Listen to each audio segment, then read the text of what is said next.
1942 সাল, দ্বিতীয় বিশ্বযুদ্ধের কুয়াশায় ঢাকা কলকাতা শহর।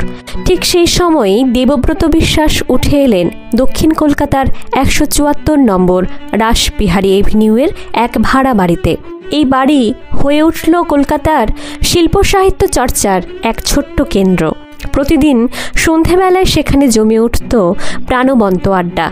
আড্ডার মূল চরিত্র ছিলেন দেবব্রত বিশ্বাস নিজে। যোগ দিতেন হেমন্ত মুখোপাধ্যায়, আরও অনেক শিল্পী ও বন্ধু। আড্ডা মানেই গান, গল্প, রসিকতা আর বন্ধুত্বের এক নিবিড় আবহ। কিন্তু 1946 সালে সবকিছু বদলে গেল। অগাস্ট মাস থেকে কলকাতায় ছড়িয়ে পড়ল ভয়াবহ হিন্দু মুসলিম দাঙ্গা। শহরের রাস্তায় পড়তে লাগলো লাশ। ধর্মের বিভাজন হয়ে উঠল মৃত্যুর কারণ। ঠিক সেই সময় একদিন বর্ষণ মুখর সকালে হাওড়া স্টেশনে নামলেন কলিম শরাফি, তখনকার এক তরুণ মুসলিম, ভবিষ্যতের প্রখ্যাত রবীন্দ্রসঙ্গীত শিল্পী। চারদিকে শুনশান, দাঙ্গার আতঙ্কে শহর স্তব্ধ।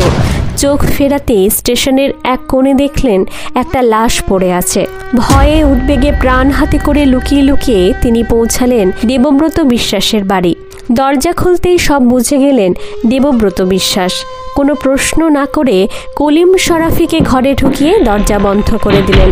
তারপর তাকে খাটের নিচে লুকিয়ে রাখলেন। সেই মুহূর্তে জানাজানি হলে হিন্দু প্রধান পাড়ায় কলিম শরাফি হয়তো প্রাণে বাঁচতেন না। বাইরে তখনও উত্তেজনার আগুন। তার মধ্যে কেটে গেল কয়েকদিন। একদিন হঠাৎ দরজায় কড়া নাড়ল কেউ। দেবব্রত বিশ্বাস ধীরে ধীরে এগিয়ে গেলেন দরজার দিকে। দেখলেন দাঁড়িয়ে আছেন হেমন্ত মুখোপাধ্যায়। প্রতিদিন যে বন্ধুর জন্য দরজা উন্মুক্ত থাকত, আজ তা বন্ধ দেখে হেমন্ত মুখোপাধ্যায়ের মুখে উদ্বেগের ছায়া। জর্জদা, কলিমটার কোনো খোঁজ পাচ্ছি না অনেকদিন, ভীষণ চিন্তায় আছি। চারদিকে যা অবস্থা। আপনার এখানে কি এসেছিল? একটুও বিচলিত না হয়ে দেবব্রত বিশ্বাস বললেন, আমার এখানে? পাগল হয়েছস নাকি? হয়তো ময়রা গেছে গো।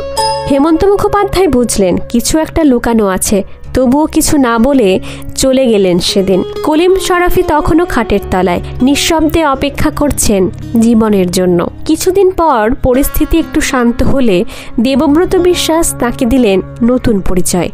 মাথায় পরালেন একটি গান্ধী টুপি আর নিজে পৌঁছে দিলেন কমরেড মুজাফফর আহমেদের কাছে। সেই যাত্রায় কলিম শরাফি প্রাণে বেঁচে গেলেন। এই মানবিক সাহসিকতার কথা পরে বহুবার বলেছিলেন হেমন্ত মুখোপাধ্যায় নিজে। দেশ স্বাধীন হলো, আবার জেগে উঠল সেই সন্ধ্যার আড্ডা, গানে কথায় বন্ধুত্বে। নমস্কার, আমি মন্দিরা।